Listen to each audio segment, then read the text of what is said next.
Welcome to the Software Process and Measurement Cast number 793. I'm Tom Cagley, your host.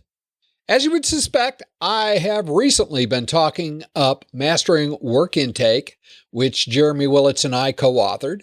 One of the conversations turned to the topic of whether value stream analysis was useful in controlling work intake. The simple answer is yes, across the whole value stream and up and down the hierarchy. The essay this week will go into more depth. We also have a visit from Kies Kostaqi, who brings her You Are Not Alone column to the podcast. In this installment, we discuss whether anyone, obviously within reason, can play the Scrum Master role. Speaking of mastering work intake, have you purchased your copy? Doing the right work at the right time can make or break your project. There are surprisingly few resources on this topic. The reviews we're getting back on LinkedIn are marvelous. It is a tool to help you understand why work intake is so important and how to deal with the anti-patterns. Buy a copy today. Links in the show notes to both J. Ross, the publisher, and Amazon.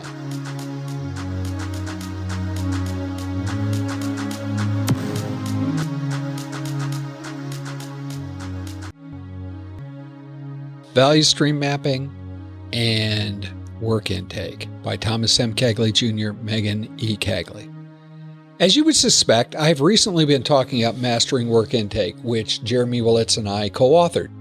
One conversation turned to the topic of whether value stream analysis was useful in controlling work intake. The simple answer is yes, across the whole value stream and up and down the hierarchy. Value streams are decompositions of an organization's value chain. As a reminder, value chain, a term coined by Michael Porter in 1985, takes a high-level view of how value is delivered by an organization, beginning with ideas and raw materials, entering the organization, to the delivery of product and service to customer. Link in the notes to value chains, streams, and maps. What a mess, which goes into detail on those definitions. Value chains are interesting for determining which parts of the organization directly align with production and which are supporting production. Great data for portfolio prioritization at the executive and nearly executive layers. Value streams, while still useful strategically, have more tactical applications. Value streams follow a product or service through the value stream at a major activity level to produce a visualization of the workflow needed to deliver value. The Scaled Agile Framework Enterprise, SAFe, uses the concept of value streams to define solution level and agile release trains. Each step in the value stream represents a point where decisions are made and new data and new work can enter. Priorities change, or the flow of committed work can be impeded. Strategy is set at different levels of an organization. Overarching strategies are set at the corporate level, or business level if you're in a conglomerate. The portfolio of large-scale initiatives is a physical manifestation of strategy. In a perfect world, each successive layer crafts and implements its strategy based on what is required to meet those initiatives and the needs of their stakeholders. That could be some conflict sometimes. Measuring flow distribution over time across the value stream allows leadership to monitor whether the flow and the strategy are aligned. That's huge. This knowledge avoids surprises. I know of no leader who likes that kind of surprise. Developing and maintaining a value stream also supports process optimization. Like taking a journey, mapping the value stream enables organizations to streamline how work enters. This information is useful at all levels of the organization, so the focus stays on the work that delivers the most value. Disciplined work intake improves the overall efficiency of every part of the organization.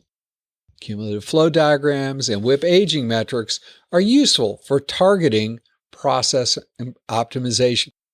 Cumulative flow diagrams and WIP aging metrics are useful for targeting process optimization efforts. A third and perhaps most critical use of value stream maps in work intake is to allocate people and resources. I have never met a team or organization that doesn't have a backlog or a to-do list that outstrips capacity. In many cases, the issue is that they have a work intake problem. They say yes to everything. Yesitis. Prioritization and sequencing, which is a function of work intake, are useful tools to bring order to chaotic backlogs so the right work is being worked on. In cases where more people or resources are a possible recourse to an overloaded backlog, first examine the value stream. Is the requester part of the value stream? Is the step a bottleneck? Remember, adding people or resources away from the bottleneck will not make things better. In all cases, the first questions you should ask focus on work intake. Value stream mapping is a valuable tool for understanding work intake because it provides a holistic view of the entire process, enabling organizations to optimize their operations, allocate people and resources strategically, and ultimately to reduce the amount of flailing around caused by doing the wrong work.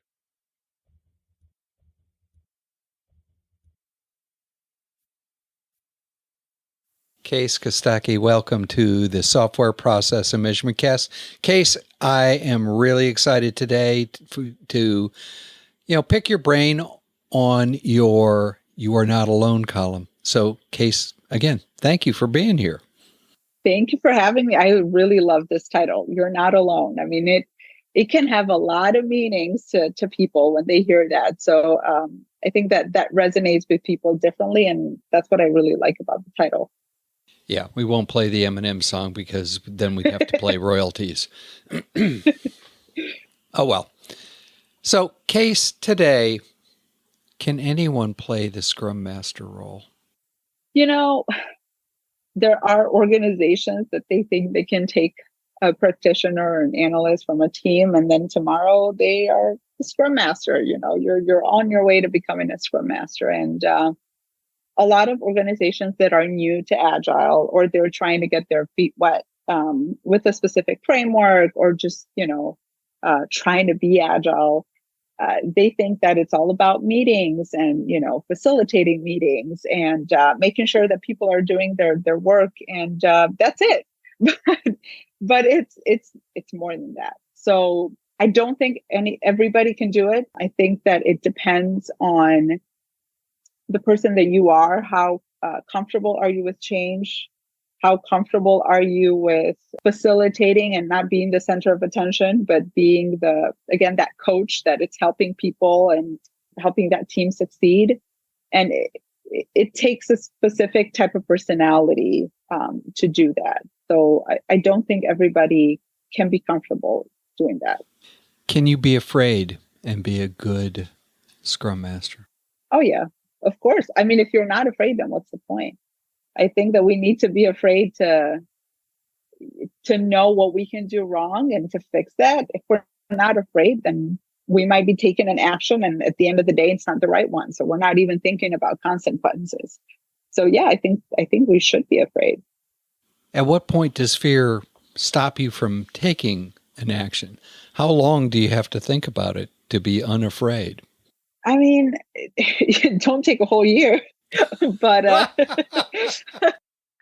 is it affecting the team? I think that the risk, what is the risk? How high is the risk for the team? Is it affecting what they're going to deliver? Is it affecting the way that they're collaborating with each other?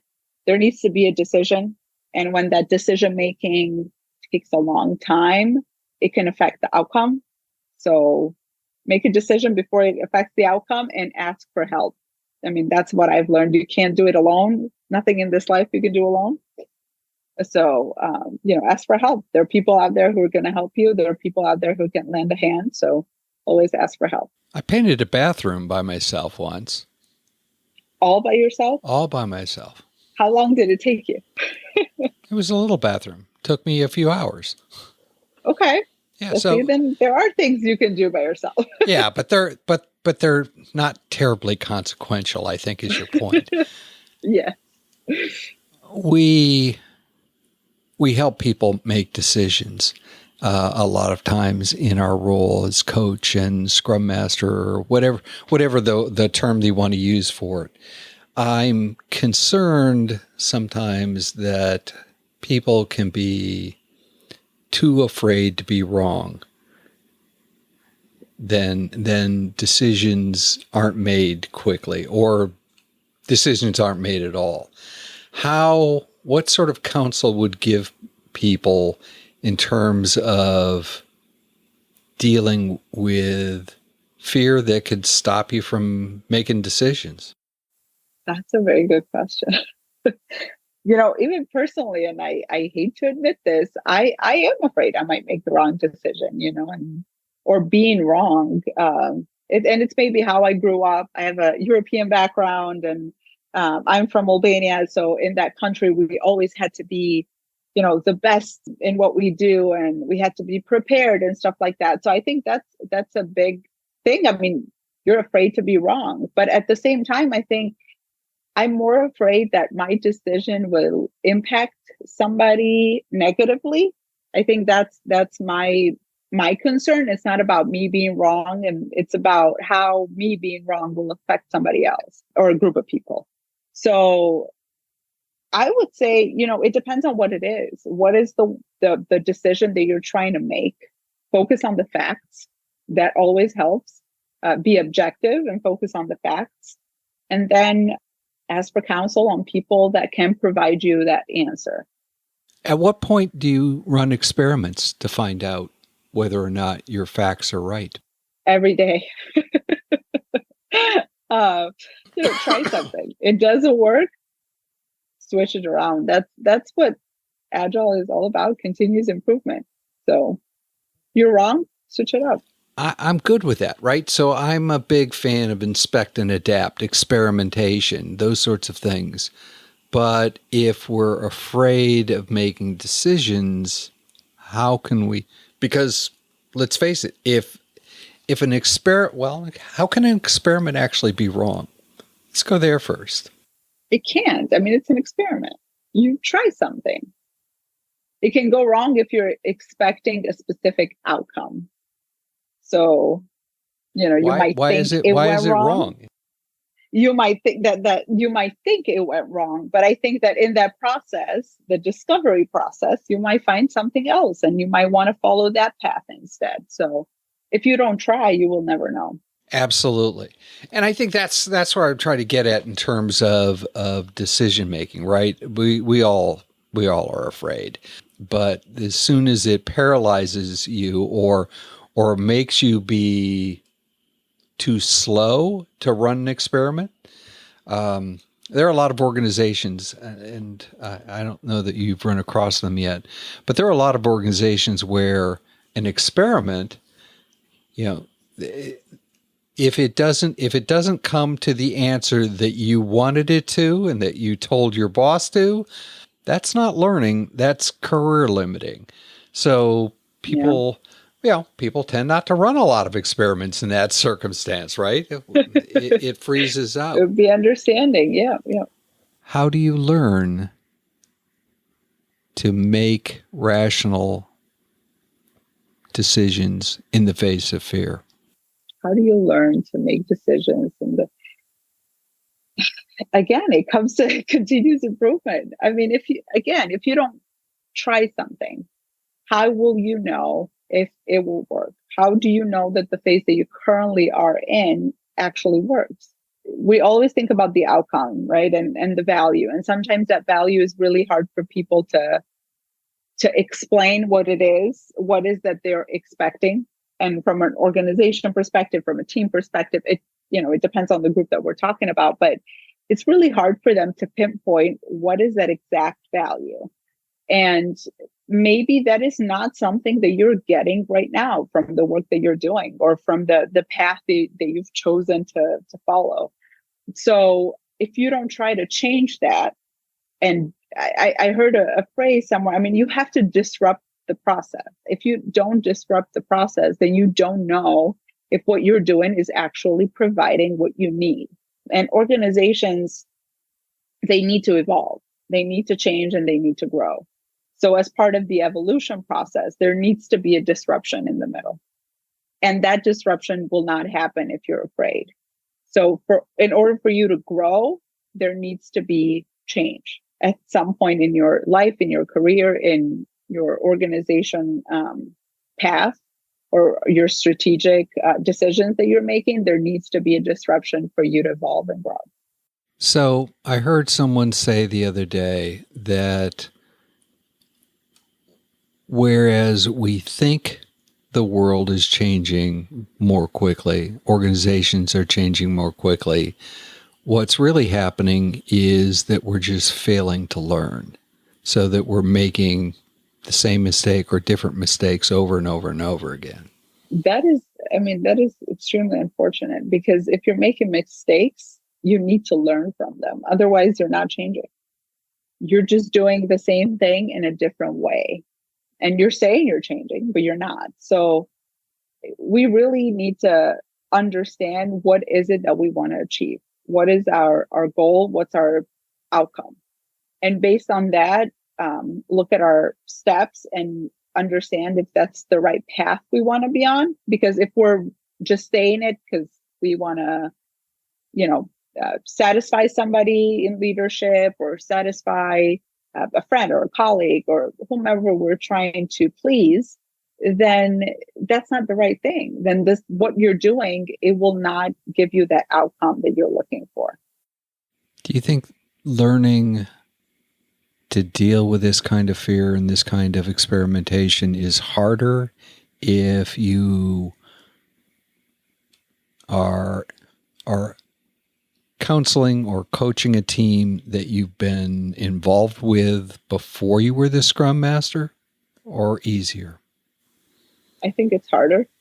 Why? It's harder because there is baggage there, right? You might have spent, I don't know, years or months with the team, and you're one of them. You worked together on a piece of code, and you delivered, and you vented to each other about issues that you might have about management. Don't we all do that? But oh my God, I spilled the secret. But in retrospect, though, you have those relationships with the team, with everybody on the team. But at the end of the day, when you're taking that shift and you're trying to become their Scrum Master, and not giving them the answers, it's hard for them not to see you as the old coworker who they used to code with or work with every day. It's hard for them to switch the language with you, because they think that you will get it. I mean, I don't have to update this story. You know me. You can just cut me some slack and stuff like that. It can be hurtful to a team, or if you're trying to say something or point something to them and you have no meaning behind it, you're just trying to point something about the process that maybe not be working, they might take it personally because they know you, and they value that relationship that you had before with them. So yeah, there is some baggage there that as Scrum Masters we have to work around. Kies, this has been absolutely marvelous. How would people continue the conversation? Thank you, Tom. I think I'm available on LinkedIn, so you can always reach out to me there. Shoot me a message. I will always respond. And then feel free to put your comments when this podcast gets released. I mean, I want to hear your thoughts and some of the challenges. And I think that's where the title of the column really comes in. You're not alone. You're not alone. So you are not alone. Reach out to Kies and have a conversation. Thank you.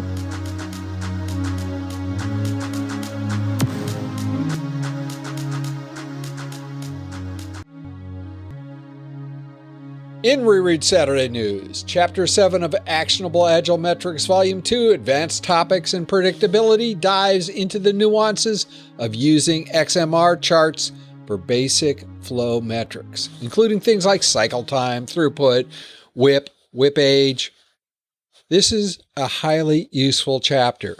There are 3 points that I draw out in this week's essay: the difference between an XMR chart and a cycle time scatter plot, chunky data, and total WIP aging charting.